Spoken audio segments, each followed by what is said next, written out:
Now, let me just explain something about what he's done. And I've just read an awful lot of good, reputable sources. He's actually rebuilt the Russian economy to be an economy of war, much like we did in World War I and II. It's booming, but it's a war economy. And it's producing ammunition, munitions of all kinds, weapons, ammunition, 7 times faster than when the war began. They've rolled over the Russian military-industrial complex in a way he cannot get out of the war. He'd be assassinated if he did. He's also changed the overall culture in society. I'll come to some of the worst things he's done, but the overall culture of society, the pageantry, the pledges that are done in school, the music and flying, the planes flying over, shooting trails behind them, the colors of the Russian flag. He's gotten people to where they're terrified to speak against him. The economy that's been built is so big.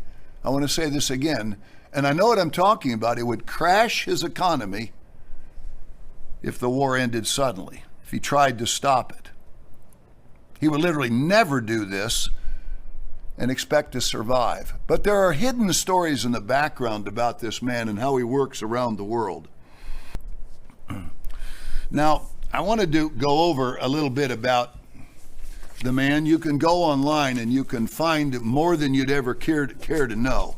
Just horrific. I mean, he's a type in many regards of Nebuchadnezzar, who apparently is going to be a flatterer.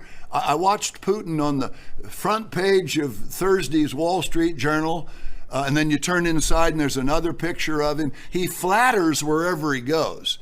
He flew into Saudi Arabia in a shock visit, and he went into the United Arab Republic, where jets flew over, also streaming out exhaust, the colors of the Russian flag. And the things that he says, which I don't have enough time to get into today, we've got some really interesting things we have to cover. He is a flatterer. He's also, the seventh king is called a little horn. Putin's 5'6.5". Napoleon was considered a shrimp, and he was 5'8". So Putin is a very little man. There are things like that that go on and on and on.